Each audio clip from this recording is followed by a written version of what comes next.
അല്ലാഹുവിന്റെ പ്രവാചകൻ വീണ്ടും പറഞ്ഞു വലഹറത്ത് കൈനാതു വൽ മആസിഫു. നമ്മുടെ വീട് മുഴുവനും ഖിയാമത്ത് നാളിന്റെ അടയാളമാണ്. വലഹറത്ത് കൈനാതു വൽ മആസിഫു. ഒറ്റ വാക്കിൽ 21-ാം നൂറ്റാണ്ടിന്റെ 2011 1400 വർഷം മുമ്പ് റസൂലുള്ള പറഞ്ഞ ഈ ഹദീസിന്റെ അർത്ഥം ഒറ്റ വാക്കിൽ 2011 പറഞ്ഞാൽ റിയാലിറ്റി ഷോകൾ അധികരിക്കുന്ന കാലം വന്നാൽ, റിയാലിറ്റി ഷോകൾ അധികരിക്കുന്ന കാലം വന്നാൽ, സംഗീത ഉപകരണങ്ങൾ വല്ലാതെ വർദ്ധിച്ചു വരുന്ന കാലം വന്നാൽ, അല്ലാഹുവിന്റെ റസൂൽ പറഞ്ഞു ഫന്തലിരിസാ,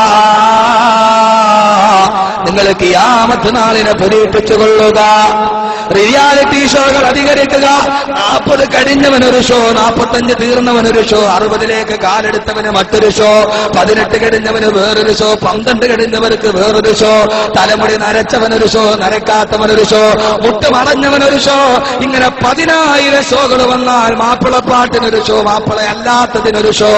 അല്ലാഹുവിന്റെ റസൂല് പറഞ്ഞു, അല്ലാഹു അമാനത്തായിട്ട് ഏൽപ്പിച്ച സ്വന്തം പമ്മക്കളെ അരപ്പാവാട കൊടുത്തിട്ട് ജഡ്ജിമാരുടെ മുമ്പിൽ നൃത്തം ചെയ്യിച്ചിട്ട് അവളുടെ മാംസഭാഗം ഇഷ്ടപ്പെട്ടാൽ നിങ്ങൾ SMS അയക്കണേ എന്ന് ഉളുപ്പില്ലാതെ പറയുന്ന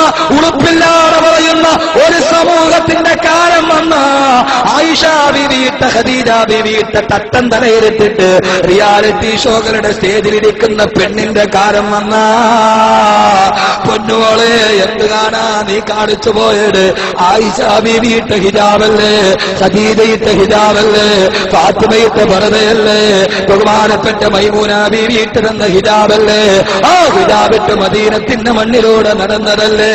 അതേ ഹിജാബ് വിട്ടിട്ട് ഐഡിയ സ്റ്റാർ സിംഗറിന്റെ ബാൽക്കണിയിൽ കയറിയിരിക്കുന്ന പെണ്ണിന്റെ കാലം വന്ന ഒരു ഉടുപ്പുമില്ലാതെ പെൺമക്കൾക്ക് SMS ചോദിക്കുന്ന രക്ഷകർത്താക്ക്, എന്തിനാ പൊന്നു രക്ഷകർത്താക്കളെ സ്വന്തം മക്കളെ വിട്ടിട്ട് വേണോ 40 ലക്ഷത്തിന്റെ ഫ്ലാറ്റിൽ കിടക്കാൻ?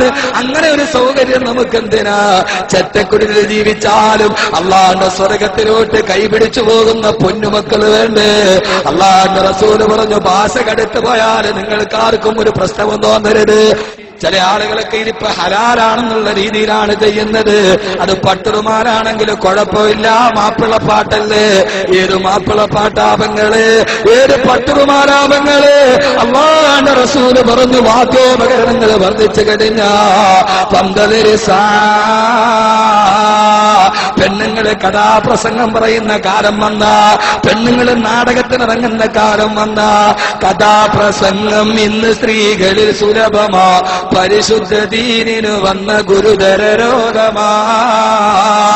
കഥയും നബിയൂസുലൈഖാ ബന്ധമാ, അത് യുവതിയായാൽ പിന്നെ സീറ്റും അസാധ്യമാ. കഥ ബീവി ആസൂറായുമായാൽ പിന്നെ തികച്ചും ഹലാലെന്നുള്ള മട്ടും തന്നെ.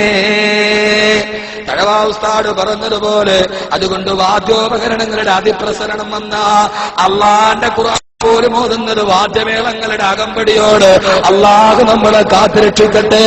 അള്ളാന്റെ റസൂല് പറഞ്ഞു, റുബ്ബക്കാരിയിൽ ഖുർആൻ, എത്രയോ ആളുകളാണ് ഖുർആൻ ഓതുന്നത്. അവൻ ഓതുമ്പോൾ വൽ ഖുർആനു യൽഅനുഹു, ഖുർആൻ അവനെ ശപിച്ചുകൊണ്ടിരിക്കുകയാണെന്ന് നബി മുഹമ്മദ് മുസ്തഫ. റിയാലിറ്റി ഷോകൾ അധികരിച്ചാൽ അല്ലേ? ആണോ? അധികരിച്ചോ കുറഞ്ഞോ?